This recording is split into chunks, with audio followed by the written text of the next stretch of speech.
And the next process is how to set up multi-level inheritance, multiple levels, how you can access that data. So now only single inheritance we are saying. So I'm going to create one more class, programmer class. So programmer can be under manager. So I'm going to be make it as a programmer as a child class, manager as the parent. So that's what we are doing. And just create programmer. So select the main method. Now here I'll extends manager, extends manager. Now what will happen? Why it is throwing error? So why it's throwing error? Because if a programmer has, if a programmer has, so this manager has a parent class as a constructor. So you are extending the constructor related class to child class. You need to add that constructor here. So this is the one. So I already told one point regarding this keyword. I am going to explain one more super keyword.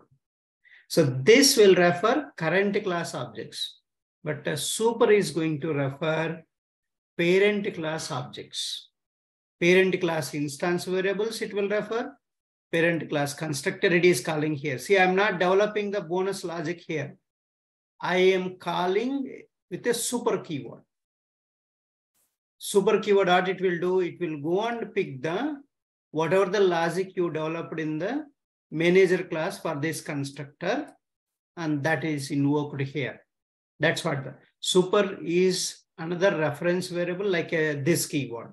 This is going to refer current class objects, but super is going to refer immediate parent class objects. Now this class, immediate parent class, is manager. So manager class objects it is referring. That means it is calling now manager class constructor here. Whatever the logic you have written there in the manager class, that is calling here by this super keyword. Are we clear? So now I'm going to create some methods. So protected, static, void. I'll just do some methods, okay? Prepare LLD or design the application, okay? So design app.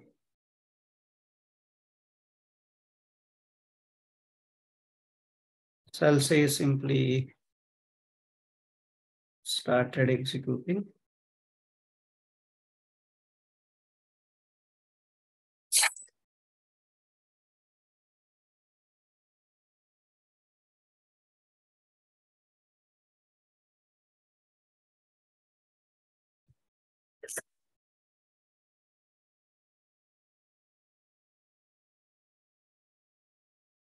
Started executing the programmer class.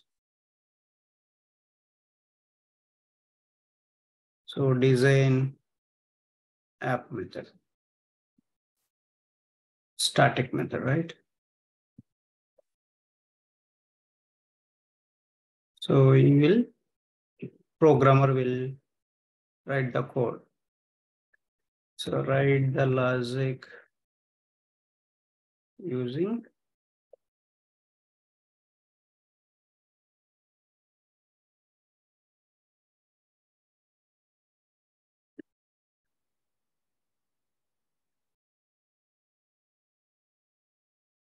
programming language. So simply some logic you write, okay, whatever you want to develop, you develop the methods like this. Public void, one static method, one non-static method I am developing. So fix bugs. So that's his responsibility, right? So that also, every method is the common methods you are keeping in the parent class. And the relevant methods of that class you are keeping in that particular class. So you don't need to develop the common methods for all these child classes. So you are consuming from there here directly. That means you are reusing the code and avoiding the duplicate code, right? So that's what you are achieving with the inheritance concept.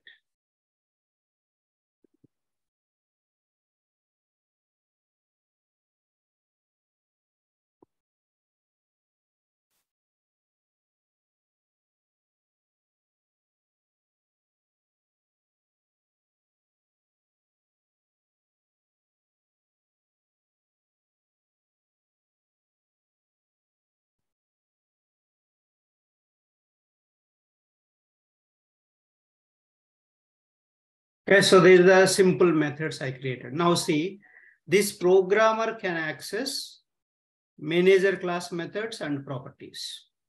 And also the programmer can access employee class methods also. This is called multi-level inheritance because multiple levels he can access. He has a privilege to use multiple levels. That's a multi-level inheritance means. So see, first I'm going to call static methods of programmer. See, what is the so design app? See, I just called that method. Directly I can call. Static stuff I can call directly in the inheritance process. And next I'm calling manager class static methods. So what is that? Manage team, right? Manage team. Manage team. See, that is also static. Yes, S is on the top. So that means it's a static method. See, I'm calling multiple levels in the static members also. Employee class static members you can call.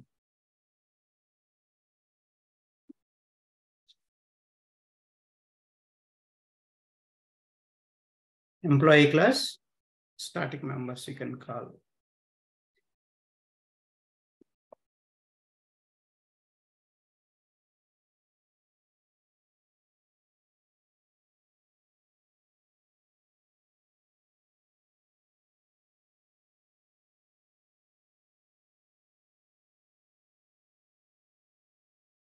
Okay.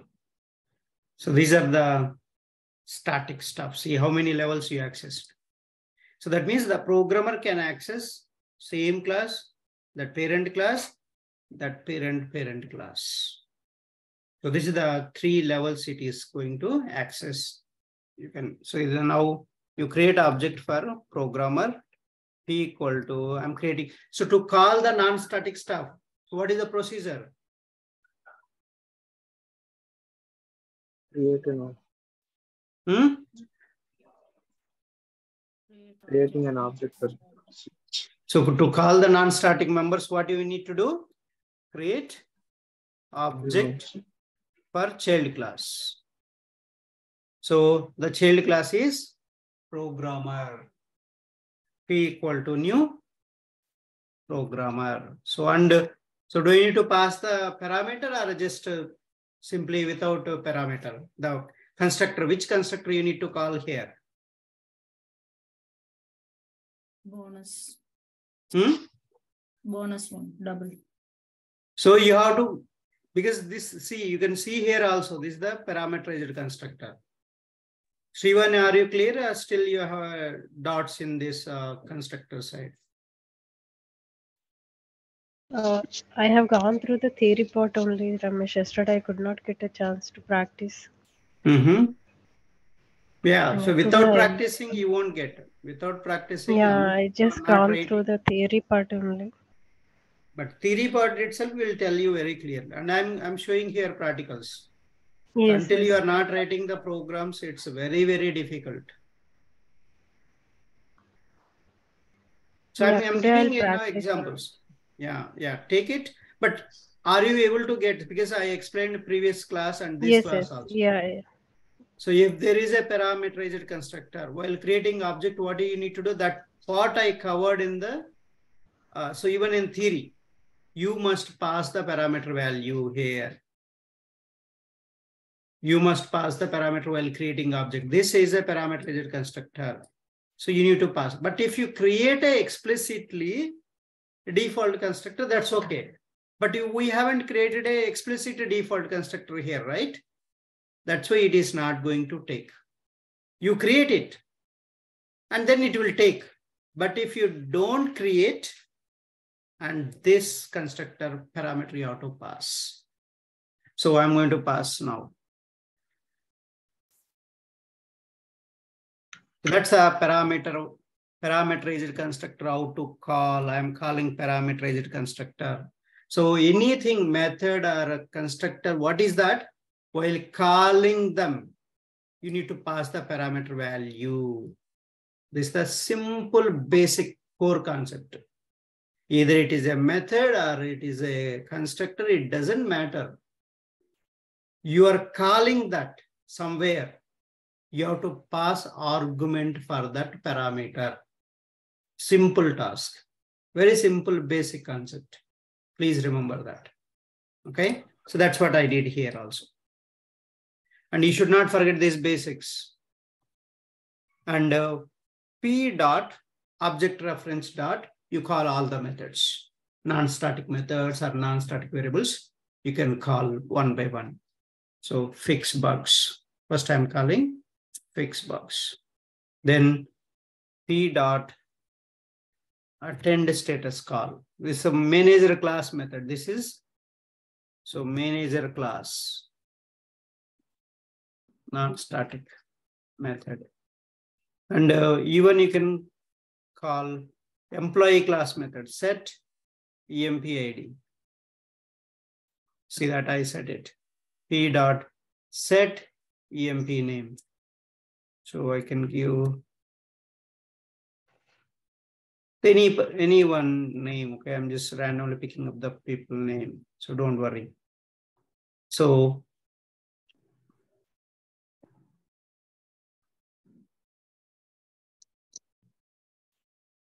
just set the things and you can call them again. So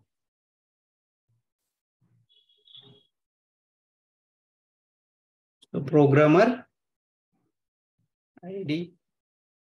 See, we didn't develop them, but still we can call that. P dot get emp ID. So these we didn't develop, we are calling them.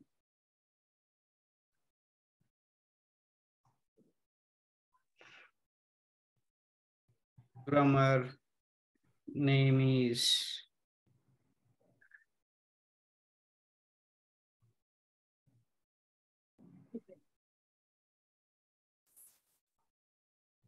P dot get emp name.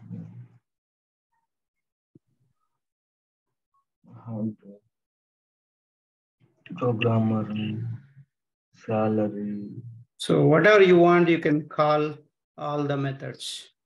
P dot get emp salary.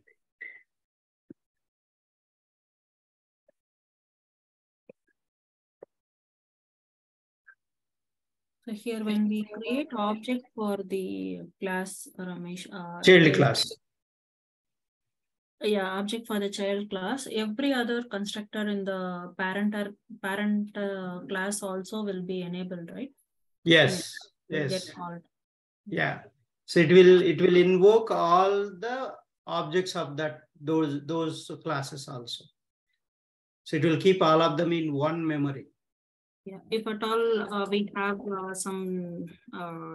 something written in the other constructors also, that code will also be executed, right? In the parent class. Yes. So bonus, let's get the bonus. See, bonus we created in the manager class, but still I can call that for the programmer also. That's a reusability. You can get that. So reusing all the code, methods, properties, everything that's possible with even this inheritance. You can generally apply even other package, not for the same package also, even other package classes also you can apply, so that you don't need to create there again.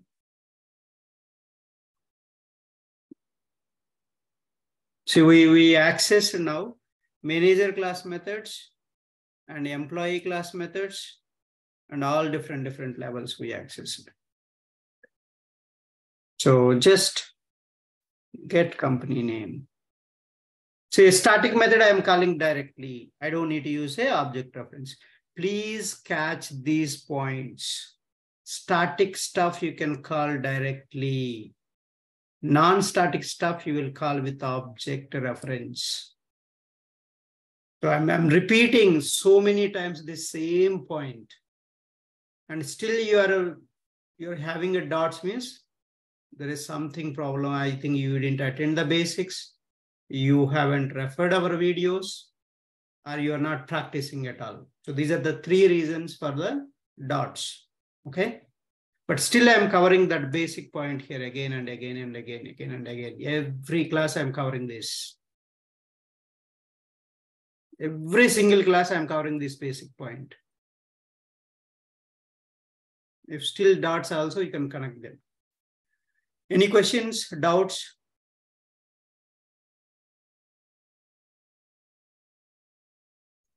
See that.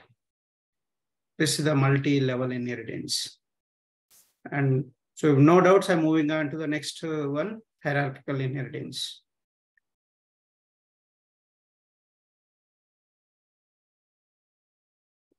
See, employee class extends to manager. I can create one more. Tester is an employee, right? Tester also an employee, right? So I can extend to even employee class also, tester class also, this employee parent class. So what the tester will do, you can develop whatever the methods you want. Static to void design test cases, design tests. That is a primary responsibility, right? Tester class, static method, design tests.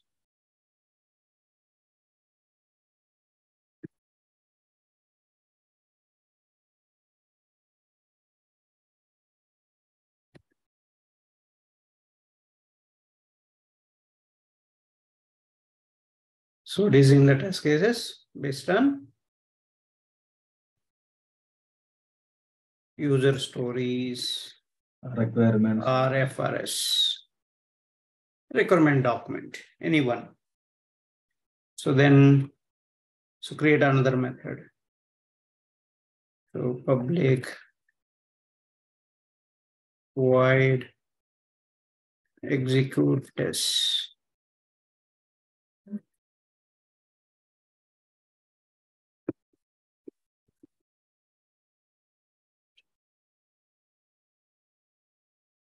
You can generally, sir, we are writing only print statements. You can write the logic also. Logic means anything. It can be a calculations, it can be print related statements, it can be object creation, anything, right? You can do all kind of stuff in the method body. This is the method definition you are giving. What this method has to do, that's a method definition. And calling is the method calling is a different. Method invocation or method calling. You define, then you call for execution. So that's a method execution, method definition. This is the method definition. And here you're calling the methods for execution.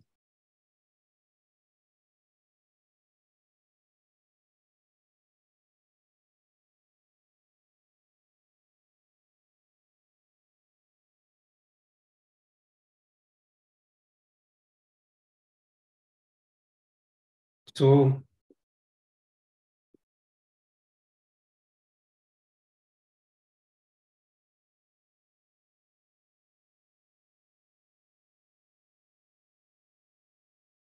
static methods.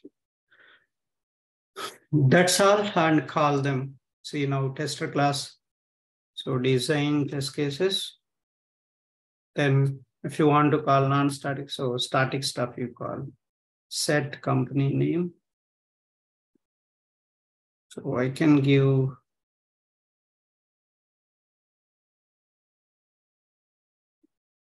so send notification. See all the static stuff I call directly. But non-static stuff, if you want to call, process is one. To call, see, one more time I'm repeating that.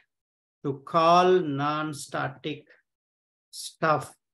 So non-static stuff means non-static variables, non-static methods.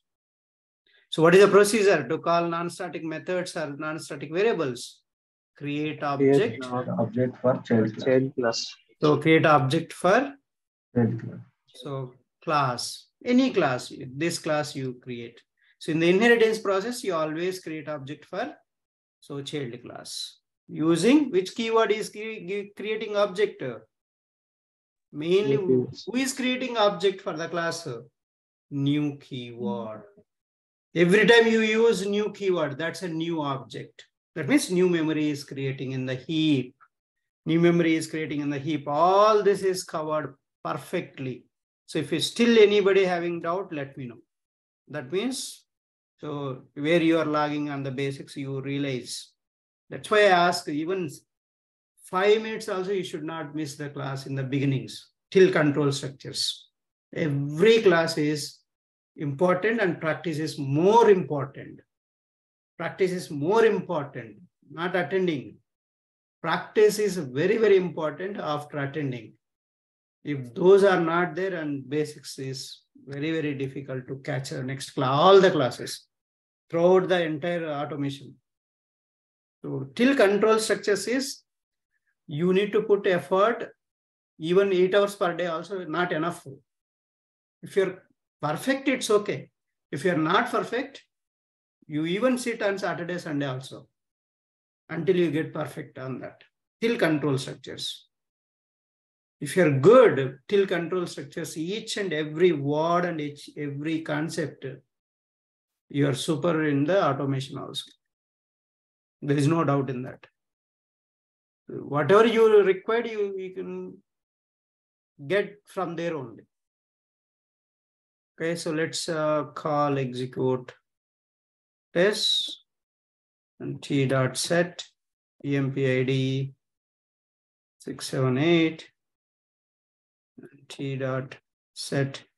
I always recommend basics. Be 100% strong. Be confident also. If you have a doubt, ask me again. I'll explain. But just joining doesn't help you guys. I'm telling you again and again that if you have a doubt, come up with doubts. Don't be silent. Okay. Sharif, are you preparing or still you have doubts? Preparation.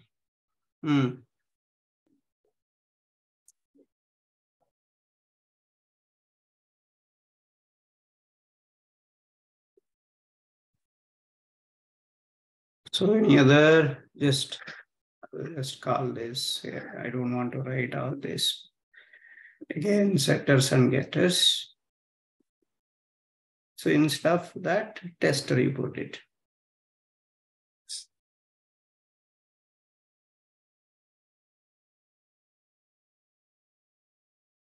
In this example, only tester and employee class comes into picture, right? Not any Right.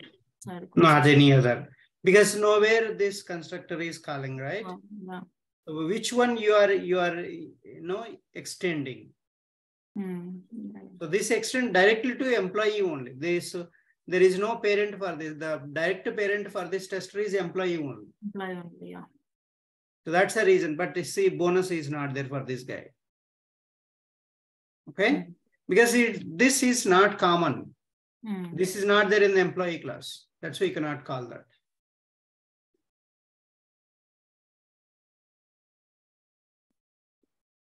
Okay, so all this stuff you can call it. Okay, so that's all about multi-level, hierarchical, single inheritances we called very clearly.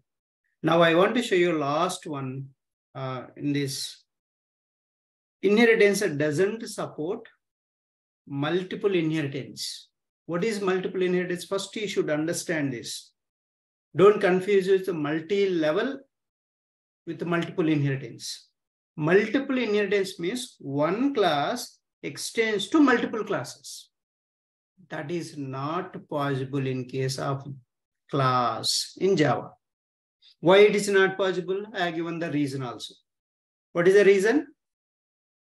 To make the design very simple and to avoid confusion to the compiler, they are not supporting at all. Sir, what is the confusion? The confusion I already told with a given example. Suppose you explain all these points the same way, same order what I have given. Suppose you have 3 classes A, B, C. Just take an example. So A class, B class is having same methods, M1 and M2 methods, both classes. Then why are creating same methods, you can ask. The third name might be same, but logic will be different in both the classes. So that now you extend the C extends to A comma B. That's the multiple, right? Multiple inheritance means. C extends A comma B. That means 2 classes you're extending C. That is what not possible I'm saying. So that's what not possible I'm saying. So that is why it is not possible is when you call M1, from which class it has to call M1? From A class or B class? The compiler is getting confusion. That confusion they don't want to give. So that's why, so they are completely stopped supporting this concept. Multiple inheritance, they are not supporting. That's the reason. Let's go and quickly create a scenario. So let's create a class. So in the A class, you just create some methods, dummy methods. I'm just creating dummy methods. Public, static, void M1. So it's saying A class M1 method.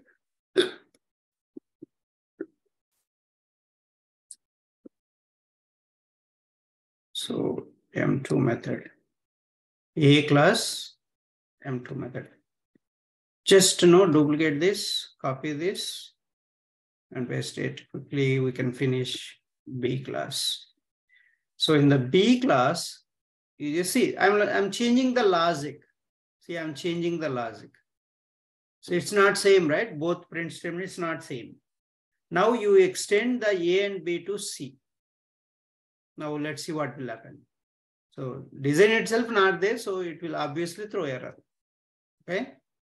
Obviously it will throw error.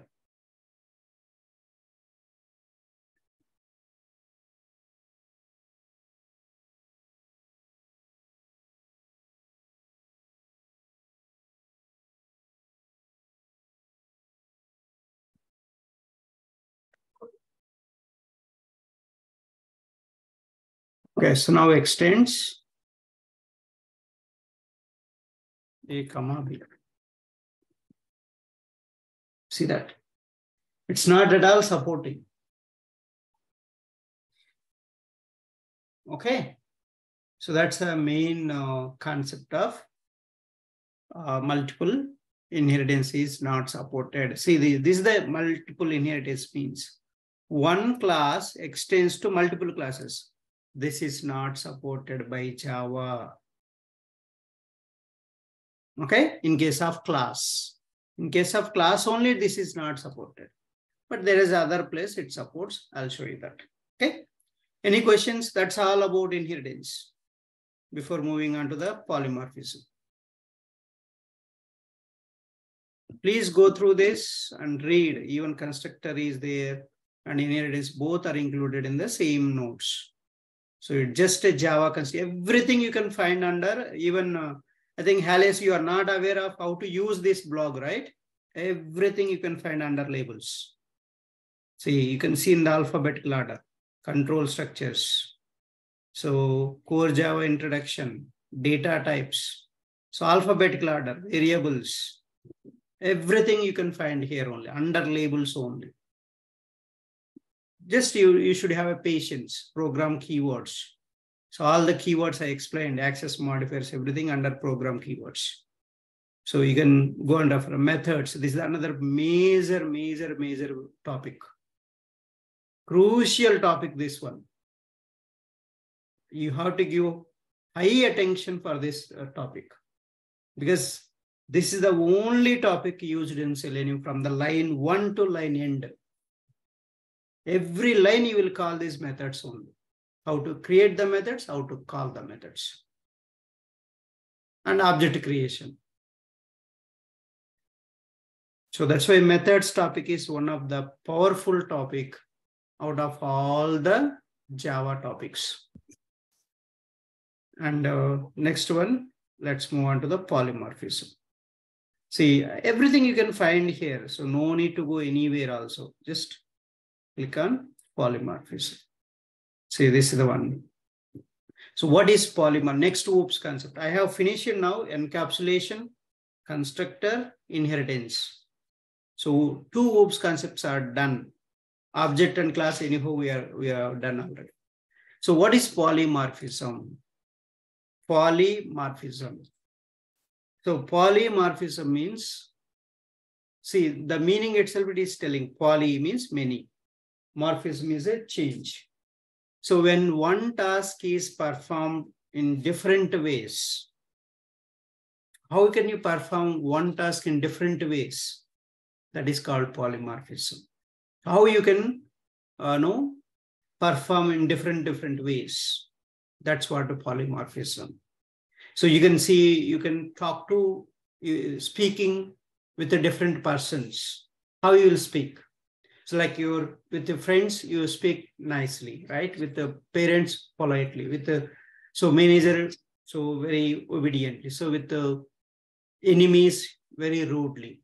So the speaking is common here, but how you are performing, different ways you are performing, that is called polymorphism. And polymorphisms are 2 types. Compile time polymorphism, runtime polymorphism. So compile time polymorphism is nothing but when you have methods, static methods, private methods, and such kind of methods in your class, then compile time polymorphism will take place. So when you have a non-static methods and non-static variables, obviously it takes care of runtime polymorphism. But we'll discuss in detail runtime polymorphism because that's very important. So how many types of polymorphisms we have? 2 types. Compile time, runtime polymorphism. So we need to focus more on runtime polymorphism. I'll discuss it. So, but how can you achieve polymorphism? If you want to achieve polymorphism, there are 2 concepts. One is method overloading, method overriding. So already constructor overloading, I have explained, I have shown you practically also. And I have shown you Selenium, they have used already this constructor overloading. Now we are getting a method overloading and method overriding. So these are the 2 concepts are used to achieve the polymorphism. So what is method overloading? So method overloading means a class has a multiple methods with the same name, but different parameters. Each method has a different parameters, list and data type of the parameter is different. So that is called method overloading. And why you want to go for method overloading?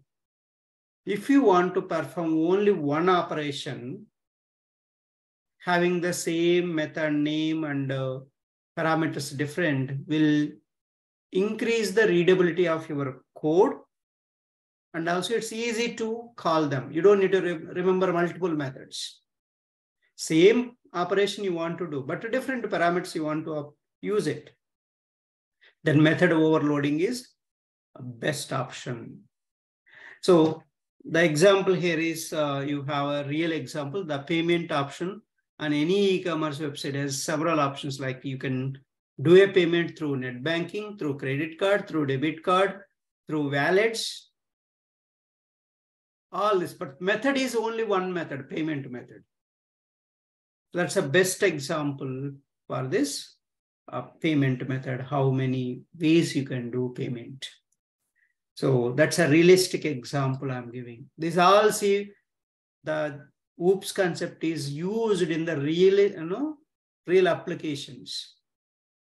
So that's the one example. And what are the advantages of is basically just now I told you, it will increase the readability of your code. So what are the different ways to perform the overloading a method? So one is by changing the number of arguments in the method. And second one is by changing the data type of the parameter. So for example, two methods having same number of parameters, one only. But make sure one of the method parameter data type is different than the above one. So if you have a number of parameters same, make sure at least one parameter data type should be different. That's what the second point is covering.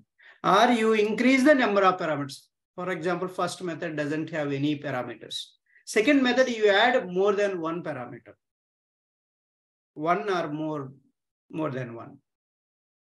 Okay, so that's the increasing the number of parameters. These are the two ways you can achieve the method overloading. But you cannot achieve method overloading by changing the return type of the method. So I already explained what is return type means. While explaining the methods concept, what is a return type keyword means, I already told that. If you change that return type, you cannot achieve method overloading. Why we cannot achieve method overloading by changing the return type? So here is the answer for that. So method overloading is not possible by changing the return type of the method because they may occur ambiguity. So that is the method overloading, why it is not possible. Can we overload main method? Yes, you can overload the main method. Any static methods you can overload, non-static methods also you can overload. So that is the main points. And tomorrow I'll show you the example and method overriding also we'll cover tomorrow. Any questions? Before any, still we have one minute, about 1 minute. If you have any questions, let me know. Otherwise, we can